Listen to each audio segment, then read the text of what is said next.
All right, we've come to that time of the day where I have the honor of introducing our keynote speaker for the 2025 Leadership Symposium. Her name is Laura Okmin, and she is one of Sports Illustrated's most powerful women in sports today. She's the third longest tenured sideline reporter in NFL history, and she has been telling stories for 30 years from the field. Today, she's helping other leaders craft their own stories. She is coaching Super Bowl head coaches. She's coaching Olympic gold medalists. She's coaching pro sports leagues on leadership and communication. She's a self-proclaimed blind spot coach. She helps leaders like all of us see what we're missing. In addition, through her own company, she's been empowering women in sports for over a decade. So whether it's on the field, on stage, behind the scenes, whatever the medium, Laura is a master storyteller. She is an amazing mentor, and she is a game changer. Ladies and gentlemen, please help me welcome Laura Okmin to the stage today.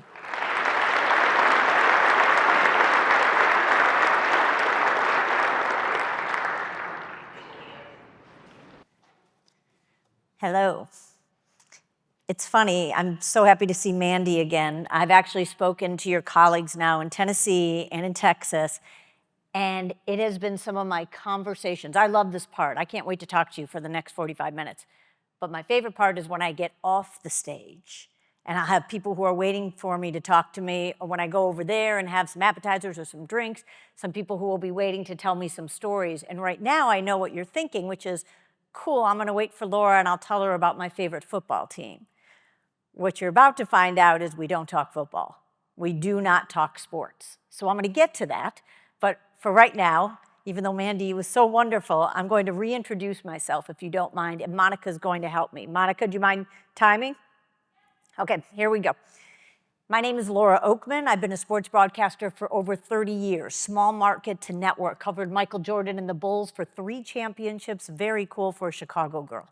Won an Emmy. I am on the sidelines for the NFL on Fox and Westwood One Radio, the 3rd longest tenured sideline reporter in NFL history. I have covered over 20 Super Bowls, just called my 6th one. And I have an organization for women in sports called Galvanize, thousands of magnificent women. And I'm a communications authenticity coach for Super Bowl head coaches, athletes, professional sports leagues, and business leaders. Monica, how long was that? 36 seconds. 36 seconds. I used to think that defined me. 36 seconds. 36 seconds to tell you what I do. That's my stats. That's my do. But it is not my who. It's not who I am. My who is a little more interesting. It just takes a lot longer to talk about than 36 seconds. And it should, because my who is my favorite part of my journey, because it took me so long to get here. For a very long time, my who was a young girl who lost her mom to cancer at a young age. That's who I was. That defined me. And then my who shifted, as who's tend to do. And who I became was a young woman who was told, you better have a plan B. Because a girl talking sports, that's crazy. And then it wasn't so crazy. And so my who shifted yet again. And then who I became was a woman who was told, that's really cool you know sports. Really cool that you're making a living talking sports. But you better enjoy it. Because a woman talking sports on camera, a woman aging on camera, that's a very shrinking window. And for a very long time, I believed that. I feared that until I didn't. So now I stand here in this room with a new who, a woman way past that shrinking window. A woman who's never been happier, more fulfilled, more challenged, more in love with a husband I met later in life. I appreciate that. In love with these new opportunities I'm getting and these incredible rooms just like this one that I now find myself in. That's my who. And I wear that loudly because it took so much work to get here.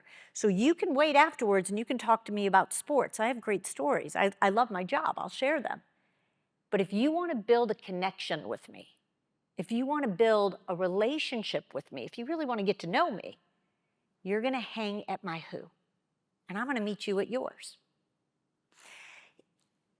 All of this I figured out at one time. It was when I was a young woman and had 2 lessons in the same stretch of life. Life's funny that way, right? So I learned this as a young reporter. I was in Chattanooga, Tennessee, and I covered Michael Jordan, the minor league baseball player. A very cool time to cover Michael, a humble Michael Jordan. It was a big deal, and an even bigger deal when Michael and I both went and left the minor leagues and we went back to Chicago. A huge deal and a huge professional jump for a young woman, for a young reporter. It was such a big deal, I got a job out of it. The new bosses were like, you have a relationship with Michael Jordan? We want in. And so I thought, terrific. How do I take advantage of that? They wanted me to, so what do? I figured out a way. Every day after practice, Michael would do an interview, big scrum, a big scrum of reporters, and then he'd go a certain route and he would go to his car. I figured out the route, and I would go with my photographer and we would wait for him. And I'd get a one-on-one, which was such a big deal back then. I do it a couple times, Michael does it, my bosses are happy, I'm really happy, and then I soon find out Michael Jordan is not happy. And how I find this out is one day I go have the interview, do what I've been doing, and all of a sudden Michael sees me and his head drops and he just stops and goes like this. And I don't think it looks intimidating when I do that, but I need you all to picture Michael Jordan looking at you doing this. It's a very intimidating finger wag. So Michael says, come over. And I do, and he said, I know this isn't you. I know you got a new job. I know you're trying to impress the bosses. And I actually know you're not the one who's even making yourself do this. I know they're sending you. So I have a message for you, and I want to make sure you go tell the bosses this came from me. Tell them it came from me. So I said, okay. And he said, just because you can go to the well doesn't mean you should. So I'm going to give you one opportunity all year to do this. One-on-one. You choose wisely, because that's it. Do you get it? Got it. But to be really honest, I didn't get it. I didn't get it at all. And how I figured that out was during the same stretch, the NBA Olympic basketball team came to Chicago, the Dream Team. So I called another superstar NBA player I was building a relationship with. So I called Charles Barkley, and he picks up the phone, and he says, well, Laura Okmin, what do you need? And I was like, Charles, can't a girl just call and say hello? And he said, a girl can, you just never do. I'm not trying to give you grief. I'm just saying when you call, I know you need something. So what do you need? That I got, right? That I really understood. Because I knew right there and right then, I knew I didn't want to be that. But I'm thinking, what am I going to call Charles Barkley for? Am I going to call and go, great game, or how was your weekend? And I also wanted to be careful of a line, young woman. So I didn't know what to say, so I just didn't say anything. But I did know at that moment I didn't want to be that. I didn't want contacts, and I didn't want sources. I wanted to build a relationship. So the first thing I did was go, how do I make this part of my work? I implemented Relationship Tuesday, a day that I would reach out to everyone I knew. Could be a player, it could be a coach, it could be someone in equipment, anybody in that sports world. And I had one rule, no agenda. I couldn't ask anything. I mean, I couldn't even ask, how are you? Because that would mean they had to respond. And I wanted them to know this isn't about you. This is about me, just making sure that I continue to reach out. So I would reach out every Tuesday. I have a huge whiteboard. I still have one. Love my whiteboards. And it was my relationship board. Half of the board was relationships I want to sustain or get deeper. Keep a list. And then the other half was relationships I wanted to create, I wanted to build. It was so organized. I would write the date that I reached out to people because I want to make sure I knew to circle back. I needed to know when. So that became the most important part of my work, and I want to be really honest with this. Building relationships is work. It's part of the job. It is the job if you're doing it right. So I start doing my Relationship Tuesdays. I have my board, and I'm really wanting to make sure that I also do this in person. So I set up no agenda lunches. I still do this. I send emails to anybody, to bosses, to relationships, to anyone, again, I'm in a relationship with. I reach out and I say right in there, let's do lunch, no agenda. And then inevitably, what they will do is ask me about work, especially bosses, because they think that's really what's going on. So they will inevitably talk about work, and I will cut them off and be like, I'm so sorry.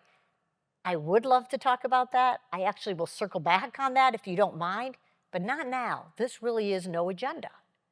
And on the flip side, when I reach out, I write right on the subject line, lunch, spoiler alert, I have an agenda. I make sure to reach out and say when I need something and when I don't need something. Now, one of the most important things about building relationships is you also don't reach out when times are good. That's the easy part, right? Every year I do this right after the Super Bowl. I send about, let's say, 50 texts. I send half to the winning team, half to the losing team. And everybody I know, can be an owner, can be a general manager, it can be players, it can be coaches. I reach out to everybody I know, and every single year it's the same result. I will hear back from the winning team, every single person, within 2 weeks. Never been later, 2 weeks, and I'll get the same text. Hey, Laura, it was awesome, still flying high, thanks for the text. That's it, and that's all it needs to be.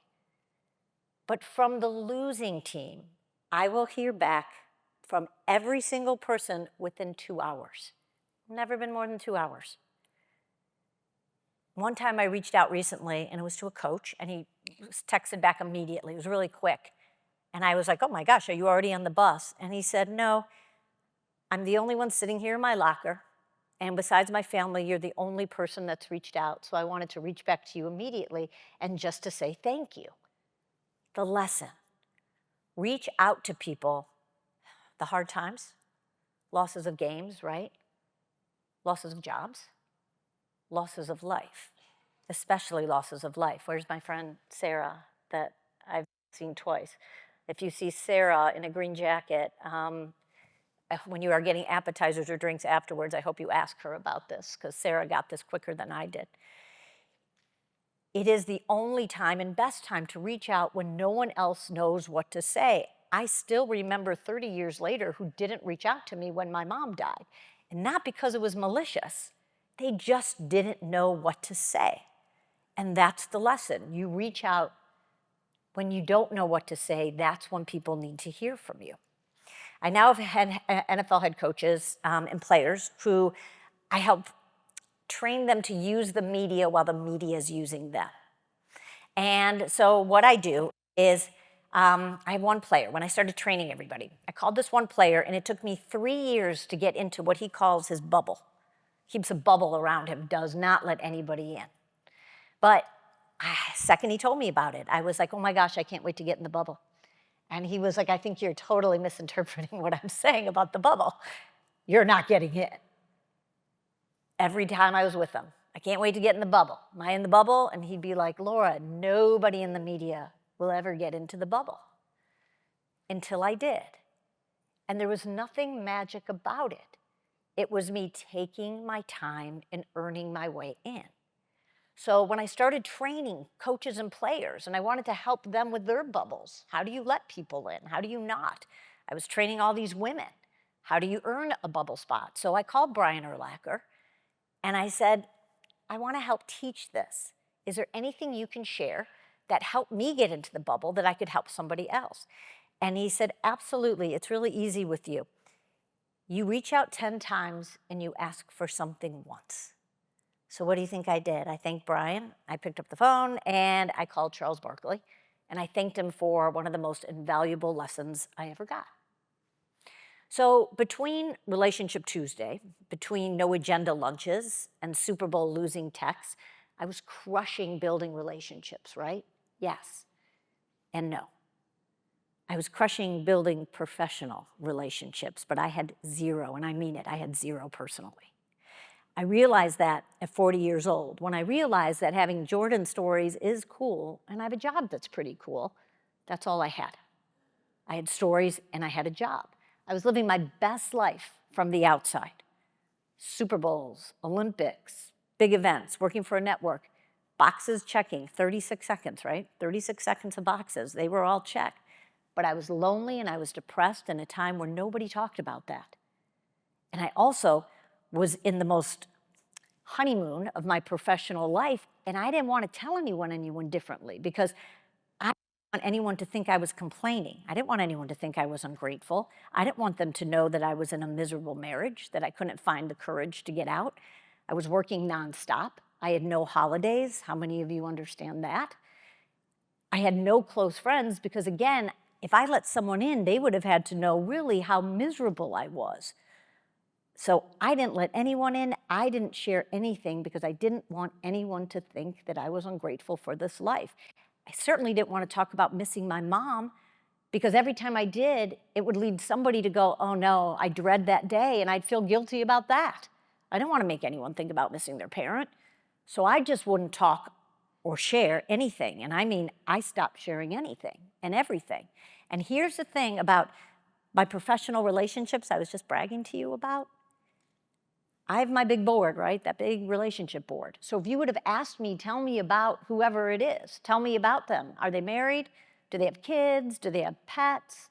Are their parents alive? If you would have asked me anything, I'd be like, yes, I have a board that will tell you all that information. I'm researched. But if you would have then went to one of those people and said, tell me about Laura. Is she married? Happily? Does she have kids? Does she have dogs? Are her parents alive? Should you check on her if you maybe don't hear from her for a few Tuesdays, for a few relationship Tuesdays? They would have said, Laura's great. She's a vault. I just know if I tell her anything, it's safe. And you'd go, okay, what about the other stuff? And they'd go, I don't know. And not because they didn't try. Plenty of people did. I just didn't let anybody in. So I was a rock star at building relationships. One-sided relationships, which aren't relationships at all. I realized this at one moment. I was on an airplane. I can't for the life of me remember where I was coming from or where I was going, and that's kind of a snapshot of my life. A lot of you get that. Doesn't matter. It's just on an airplane. And we thought it was going down. And it was one of those massive dramatic drops, and the masks come down, and I'm looking around, and I look to the left, and I see people crying, and I look to the right, and I see people screaming, and I'm seeing people praying, and I'm seeing everybody reach for their phones. And I just sat there. I'm watching, and I didn't care. And when I started telling that story years later, people would always interject and go, because you were at peace. And I go, no, because I didn't care. And they'd go, because you accomplished everything, 36 seconds, right? And I'd say, no, because I didn't care. But when we landed, thank God, I made a vow immediately that I would start building a life that I would care desperately about if, God forbid, I was ever in a plane that ever went down. So my work began. But doing work is never easy. You know how you hear people say that all the time? You know, I did the work, and you're like, could you give me a book? Could you give me a definition? What is the work? And I knew I had work to do, but I didn't know what that meant. So every morning it was the same thing. I was in bed, my eyes would be closed, I'd open my eyes, and the first thought that came into my head every morning, I don't know what makes me happy. And that would paralyze me. I'd just stay in bed. Every day, eyes closed, eyes open, I don't know what makes me happy. And then one day, same thought popped into my head, but all I did was change the inflection. That was all I did. Eyes closed, eyes open, I don't know what makes me happy.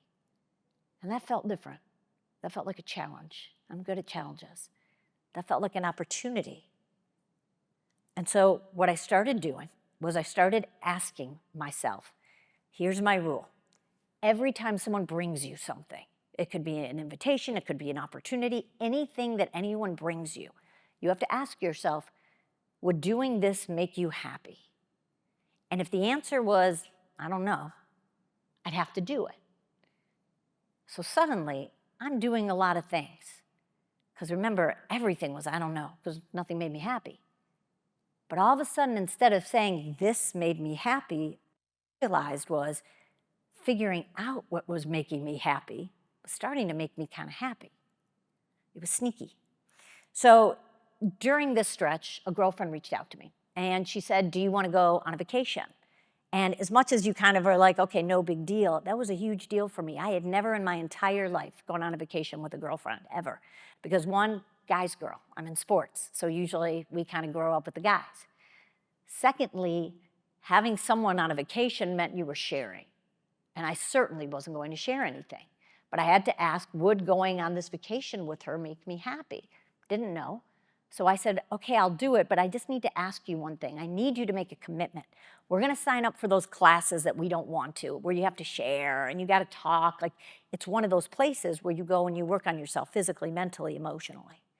So I said, will you do that? And she goes, I'll do it. I don't want to, but I'll do it as long as you challenge yourself physically. My girlfriend's a total thrill seeker, like crazy, jumps off bridges and bungee jumps, and I hate that stuff. But would it make me happy if I did it? Didn't know, so I said, okay. So we go to this place, and we have a 40-foot pole. And let me tell you guys this, because in Texas and Tennessee, I had a couple people who said to me, I wish you would have given us a warning that we were going to all of a sudden shift. I was enjoying the sports stories, and then it shifted. So here's the shift. So there's a 40-foot pole that I've got to jump off of. And for some of you, that's nothing, a 40-foot pole. For some of us, it's a big deal. That's really tall. And for those of us who don't like heights, it's a big deal. But we get there, and we got to jump off of it. I picked it. There were worse things. So we get there, and I'm already in my head because I had an appointment at noon, and it was weighing on me, and it was a facial. And before you judge me, because that sounds awful, it's one of those places where it's an experience. It's not a facial. So I make the appointment. I look at the agenda. Everything has start time, end time, except this.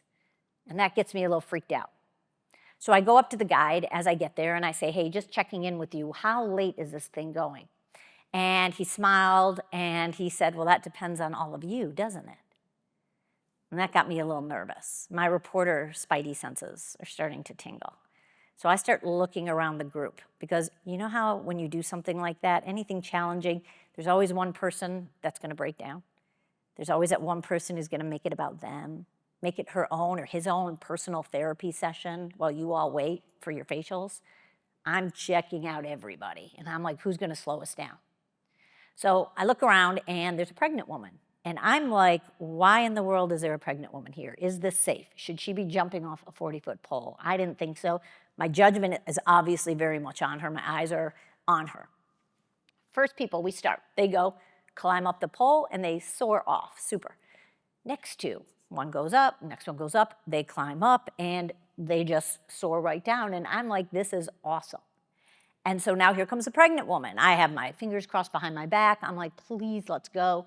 She goes up faster than everybody and jumps faster than anyone because, my Lord, she's having a baby. A 40-foot pole is nothing. So she gets down, and I'm like, I am making my facial possibly with lunch. So it's my turn. Cool. I get up there, and I get about halfway up. And I hear a voice as loud as this in my head saying, does doing this make you happy? And the answer, just as loud as my voice right now, said, no, this does not make you happy. And so I start to climb down. And all of a sudden, the guide takes a step up, and he goes, what's going on? And I'm like, nothing's going on. I don't like this. I'm just going to go down. I take a step down, he takes a step closer, and he goes, oh, hold on a second. Don't go anywhere. What's up? And I say, nothing. Please don't make a big deal about this. I'm getting a little angry. I don't like heights. My girlfriend does. She's next. I'm sure people have appointments. I'm just going to climb down. And he goes, hold on a second. Just stop. What are you thinking about right now? And all of a sudden, I realize at that moment, the person who's going to hold us up and the person who's going to make it her own personal therapy session is me. And I do something I hadn't done ever in public as an adult. I start crying. I start crying in front of everybody. And he says quietly, what are you thinking about right now? And I say, I'm sitting here thinking about my whole career. All I have done is ask people, what have you overcome? What's the biggest adversity you have faced? How have you gotten through the tough stuff?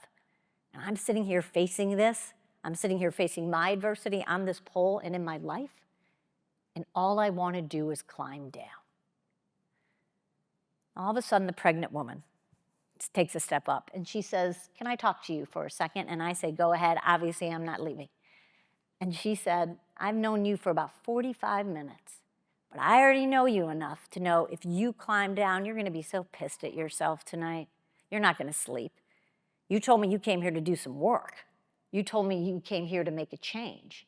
And if you climb down right now, you've changed nothing. So she said, can I help talk you up this pole? And that's what she did. Softly and slowly and so sweetly, she just talked me up that pole 40 feet. And when I got up there and stood on that little frying pan, pole shaking and there was no wind, just all legs, but I made sure I stayed up there just enough to say a prayer. May this be the first of many poles I find the courage to leap from. And I jumped. Now, the only thing I hated back then more than crying in front of people was when people make a big deal about you. I hate that. How many of you feel like that? You know, when the room turns to you and looks at you and you're like, what's happening? And you get blackout inside. I hated that. But all of a sudden, I hit the ground and everybody comes running and they're all over me and they're hugging me and they're crying harder than I was. And I'm thinking, this feels really good. Vulnerability feels really good. So they're all hugging me. Guide is the last one to hug me. And I whisper in his ear, I'm so sorry. How long was I up there for? And he said, you were up there as long as you needed to be. And he was right. So at the end, we sit around a little group, and you go around the room and you say, what did you get from the experience? And it went very fast again because no one got anything out of it. They had fun. They climbed and they jumped, and that was the end. So it gets to me. And before I could say pass, which I would have, I had nothing else, the pregnant woman again steps in. And she goes, may I take your turn? So she said, I came here and haven't told anybody this, but I also came here to do the work. I came here because I never wanted to be a mom. My mother left when I was young. I've had no relationship with a mom. And just before I got here, I found out I'm having a girl. And so I asked for a sign that I could do this. And I just got it because I've never felt more motherly than talking you up that pole. So why do you jump off poles? To come face to face with your fears, right? To conquer your fears, we all know that. But also because you don't know who else you're helping. So many who's. That whole week, the rest of the week I was there, it was crazy. Anywhere I was by myself, someone from that group would be running to find me. And they'd be like, I'm trying to find my pole. I want to find my pole. I want to break down. And I'm like, how funny is this? All I had been doing for years is running from poles. And all they were looking for was their pole to run to. So I hear you. What does this have to do with what we're talking about? I'm really glad you asked, because who cares about building relationships? Not contacts, not clients, but relationships. Who cares about building a relationship and getting to know each other or yourself? That leap completely changed my life, because for the first time, I stopped telling other people's stories, or actually I stopped hiding behind other people's stories. And suddenly I started sharing my own. So when someone said to me, how are you? I didn't say I was fine, because I wasn't. I was lost. And you know what happened? My relationships got so much deeper. Those one-sided ones suddenly started to be two sides. Plenty of people shared with me. I just didn't share back. So back to my work. Would sharing with people make me happy? Challenge accepted. So during this time, I started thinking about how can I find out? How can I do the work? And I went back to airplanes. I have so many stories on airplanes. And I started thinking about all the missed connections and conversations I'd missed over the years. I used to say, raise your hand, but I always now, I'm like, just groan, because everybody groans. If you're one of those people that you get on the plane and you put your bags up and all of a sudden you like look to sit down and the person sitting there already is like smiling at you and you're like, oh Lord, here we go. Like they're gonna start a conversation. So usually like the groan like backs me up. I used to be like that. I'd get on a plane, I'd put my headphones on, and I'd either get into work or I'd pretend I would get into work. I just didn't want to engage with people at all. But would talking to people on airplanes make me happy? So I started doing that with one rule: no do. Could not talk about jobs. Just who are you? That was it. That was limited to that in the plane. The first person I did that with wound up introducing me to my husband. The second person I did it with is now one of my closest friends. Her and her husband were the first people to say to me, have you ever thought about being a communications coach? No. And they're like, we think you'd be good at that. We would actually hire you for that. That wasn't even on my radar, but that's how I got into that world. Third person, my now husband, I introduced him with another gentleman I was sitting with, and they produced this gentleman's life story for a movie. 3 people who were at our wedding. 3 people who completely changed the course of my life. What would have happened? I still think about this. What would have happened if we talked do? What would have happened if we never talked at all, more realistically? Why it's so important not to talk do. That second person I was telling you about, my friend, we were freaking each other out with our conversation. It was all mirroring each other. We talked about moms passing away young, difficult divorces. We talked about aging as women. The place I went to with a poll, she had been there. I had never met anyone who had been there. She had her own transformational experience there. It was cross-country, 5 hours of us just finishing each other's sentences. But it got to a point after we switched numbers where I was like, I just got to ask you this because your questions are really knowledgeable. May I ask you what world you're in? Because I had a feeling there was missed connection. And she paused. I could tell she wasn't really comfortable with it. And she said, my husband's in the world of sports. And I said, that makes sense. And we kept talking, and we're about to land. And I said, I just got to ask you, because I think we're really speaking the same language. What exactly is the world of sports? And she said, he owns a Major League Baseball team. To this day, what we always say is if we started do, we would have never spoken. We would have ended the conversation. She would have never trusted me. And she shouldn't have, right? Just all of a sudden she finds out she's sitting with the reporter. But at the same time, I would have stopped talking because I wouldn't have put her in that position. I wouldn't have wanted her to think that. So I think about all the time when we talk, the missed connection, the missed friendship that we would have had if we weren't so vulnerable with each other. So again, the key, who not do. I don't care about what you do. We connect. We truly connect because of who we are. If you sit next to me on an airplane, is anyone flying to Nashville tonight by chance? Bummer, because if you sit next to me, I'm going to make you cry. I'm going to make you think. I'm going to make you feel. It's not a party trick. It's because that's what I care about. I love to sit next to someone and find out what's your story. It's not me as a reporter. That's me as a human. That is my superpower. The first time I put on a seminar, a little less than this, I didn't know what I was doing. But I was sitting out in the hallway and I was signing people up and having them come in. And I was just like, go make small talk. I'll be in there in 20, 30 minutes and we'll start. And I had an ear to the room as they were going in. And I'm sitting there shaking my head like, oh boy, did I misplay this. Because I could hear all the do. What do you do? What's your job? Who do you know? What's your experience? And I'm sitting there like, oh my God, it's going to take me all day to undo this. All this judging, all this comparing, all this sizing up. And it did. It took me hours to undo it. So lesson learned. Now, if I'm in charge of a room, I make everybody wear a name tag. And what it says is first name, Laura, and underneath it, what's your biggest fear as you walk into this room? What's the one thing that's keeping you from bouncing out of bed? What's the one thing that's keeping you from falling asleep? It is 8 in the morning. They haven't even had coffee yet. And they are introducing themselves to each other with their fears. So we don't know where we work. We don't know where we go to school. We don't know what our jobs are.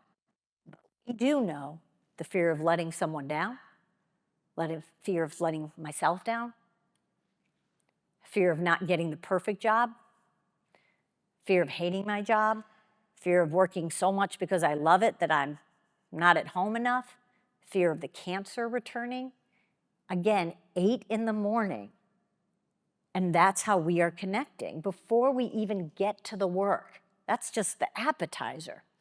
I used to produce a TV show, and it would profile NFL personalities off the field, and it was before guys really showed who they were. So it was very foreign back then.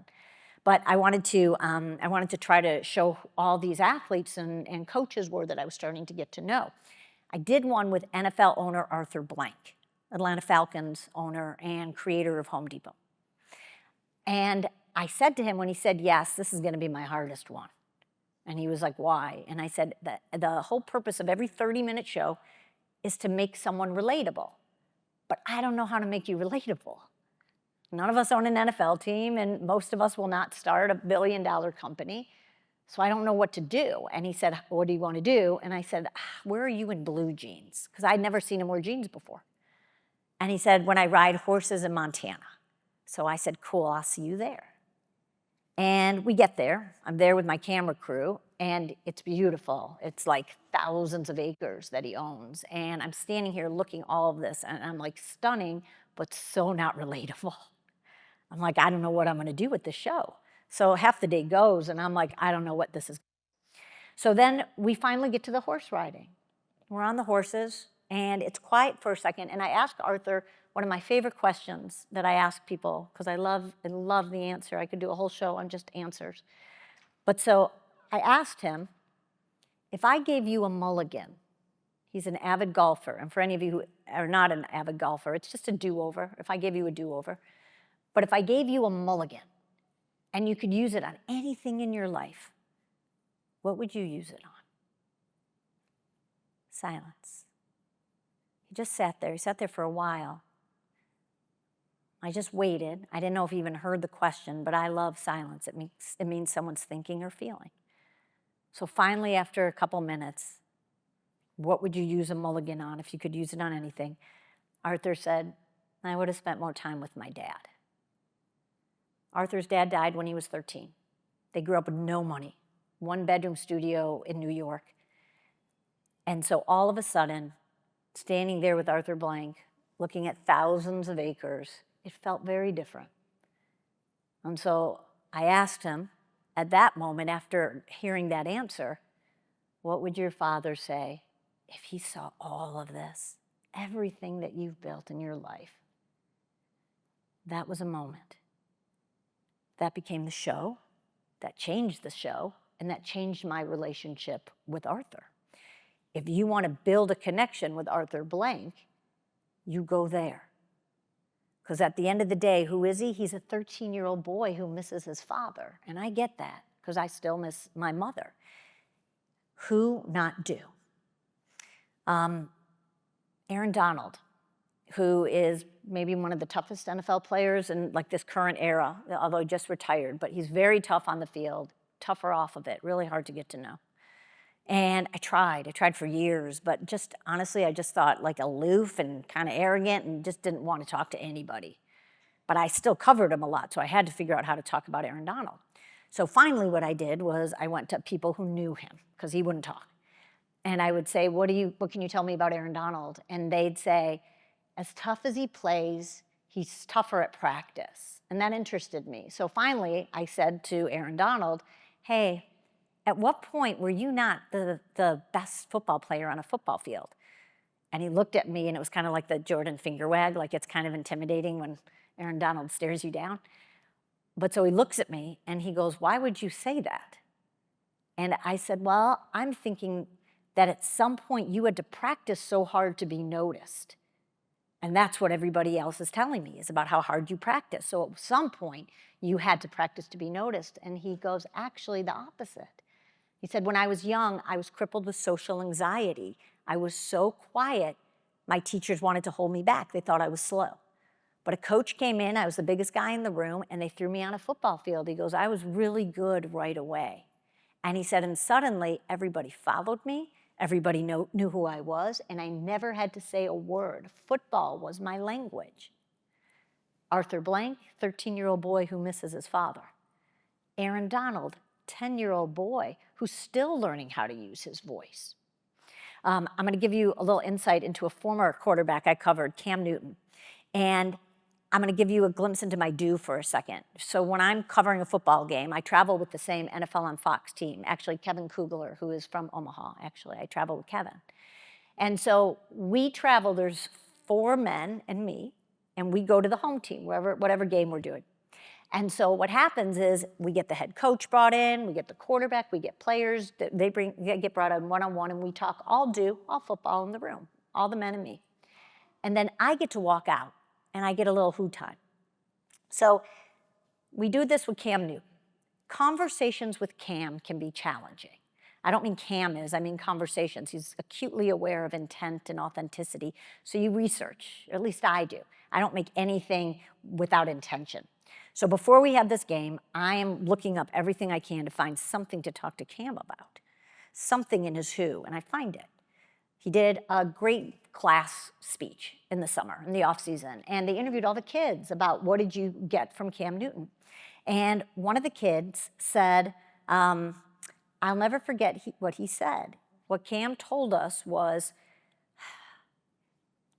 my fear is that the best is behind me. My fear is the best is behind me. I got that. So I walk outside the hallway talking to Cam, and I ask him, can I share a story with you? Very rare for me. It's all them, it's all who, but it felt right. So I tell him the story about the place with the pole, but what I tell him about is they also had an intuitive, a psychic. I had never been to one, but everybody at that place kept saying, you gotta go to her, she's crazy good. I didn't know how I felt about intuitives, but would seeing one make me happy? I didn't know, so I made the appointment. And I go there, and it was incredible. It was an hour that was freaking me out. She was so good and knew so much, and I'm just sitting there like my mouth on the floor. And finally at the end, she goes, okay, we're about running out of time. Go ahead and ask your question. And I'm coming up for air, and I'm like, oh, I don't have a question. I'm really good. I'm overwhelmed, to be honest, but thank you for this. And she said, no, you're here to ask a question, so go ahead and ask it. And I'm like, I swear I don't have a question. And you guys, who would lie to a psychic? Like, she was a good psychic. I'm not gonna lie.